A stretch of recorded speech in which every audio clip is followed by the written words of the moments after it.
What's up, everybody? Cats007, and today bring you guys a Hunter tier list for season 14. As we're coming to a close, going towards season 15, I thought it'd be pretty dope that I would make a pretty cool tier list regarding, what I believe what Hunter belongs on what tier. A little disclaimer before proceeding to the video: this is my opinion. This is based on my tournament experience, my in-game experience, and overall my opinion. Now, starting off with S tier, and it's going to be Sculptor. Now, the two S tiers, in my opinion, are Dreamwitch and Sculptor. However, there's always been a debate why Sculptor would be better than Dreamwitch. Now, with Sculptor, I'm not going to go based off, oh my god, I have an S badge. No, we're going to go over the three basic principles that make Sculptor what she is. One, she has the ability to stop transitional kiting. That is crucial. You vault windows, you maintain distance. As Sculptor, you have the ability to cut off routes, even when they want to dodge a statue, they double back and run back to your main body. So all the distance they're trying to gain, you're cutting that off, and transitional kiting is a big part of this game.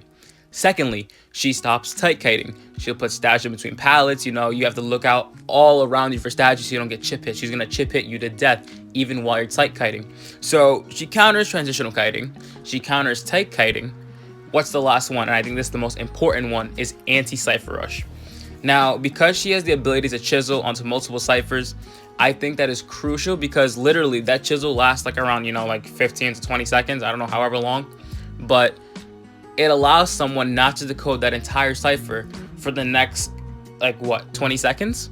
So that's wasted decoding time, and the name of the game is you have to cipher rush. If you don't cipher rush, you lose the game. And that is crucial. And same with Sculptor, she has the ability to change the game just by stalling for time. She chairs somebody, chills a cipher, so now you have somebody dying on chairs, somebody has to rescue, and someone else can't decode, leaving one person decoding, and that is literally going to change the entire game because it's slowing down the cipher rush.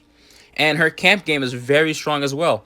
And one of the most important things is her at full presence. Sculptor, full presence, target statues, and if you're good, you're not missing. They throw that pallet down, free chip. Over and over and over, So, full presence Sculptor, that's why you see in IVL, even some of them, Prodigy strategies, we don't even feed Sculptors, you know what I'm saying? So, in regards to Sculptor, she is a force to be reckoned with. Now, why is Sculptor above Dreamwitch? Now, we're going into Dreamwitch right now. And I do believe that Dreamwitch is below Sculptor for multiple reasons. Now, some of the pros and cons, I'll start off with the pros. Dreamwitch has an amazing ability to pressure. Pressure, always with Dreamwitch. She put a leech there, put a leech here. And she has the ability to really change the game. Switch to blinks, get multiple blinks or multiple abnormals, and just stall the game. The biggest thing, which is crucial, is probably that early game. Now, Sculptor, you can probably down somebody under 6 seconds, but with Dreamwitch, it's that early game that people capitalize off. Now, Dreamwitch and Survivors, it goes hand in hand. They capitalize off each other's mistakes. Just keep in mind, this is a two-part video because there's a lot. So I'm going to go over the S tier and A tiers. But like I was saying with Dreamwitch, it's all about that early game. You get a good early game, there's a possibility you're going to win unless, the survivors kite you. And then even then, you have to worry about your mid game. Like, every little thing is crucial. So with Dreamwitch, in my opinion, it's make or break. Compared to Sculptor, where you can actually change the entire game. You can change the game with Dreamwitch, but it's a low possibility. They all have to capitalize off each other's mistakes. Moving on to Bonbon. Why do I believe he is the highest A tier? Bonbon is probably one of the best A tiers. He's not S tier in my opinion. He is probably the most consistent out of all the A tiers. You are going to secure draws more often than you think. People don't even rescue for Bonbons. So let's take in perspective some of the best Bonbons we know. Let's say Call Me Duty. He secures downs literally almost every time under 60 seconds. And even sometimes in IVL, Bonbons usually secure downs pretty quickly. And that's the name of the game. You get that down and no one can rescue. So you have someone who can bomb you to death, can't even rescue. And Seer is basically useless because you're just going to pop those owls, right? So you have people going down under 60. You can't even rescue off of it. And I'll give you another scenario. For example, let's say Ayo versus Daku-san in the last tournament.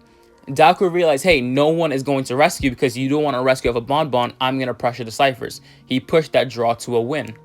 So, as of consistency, I do believe Bonbon is the highest A tier. Moving on to Axeboy. Now, compared to consistency, Axeboy, he has the highest win potential out of the highest A tiers. But there's a possibility that he can get kited more often than not. You know, you miss those 2 fireballs, you're in for like a 3 cipher kite. You know, so you have to be very patient, accurate with those fireballs. Camping, his camping's pretty good. It's not as good as compared to Bonbon. That's why I put Bonbon higher, because, you know, it's literally almost impossible to rescue off a really good Bonbon. You know, I'm not saying it's not possible, you can do it, but it's very hard. And not even going in, you know, Mercenary make it double hit, you know what I'm saying? With Axe Boy, it goes hand in hand. But that corrupt area full presence slows you down tremendously, and it's a pain. You have the path to cut off routes, you have the path to, you know, stop ciphers. But overall, he's a very stand-up character. Moving on to BQ. BQ is a tie hunter, 100%. You know, more often than not, you will secure your ties. She has the ability to anti-cipher rush. You know, she'll put a mirror on the side while someone's on chair. She can sandwich people. The thing is, she is a strong draw character. There's a lot of things that counter her. For example, like Forward, who can just stall out the game. Overall, she's not what she used to be back in her prime, and the mirror cooldown's really long. You know, it's like a Ripper Foggy Blade. You miss that one Foggy Blade, you're in for almost a draw. You know what I'm saying? So you have to be very good and patient with your mirrors.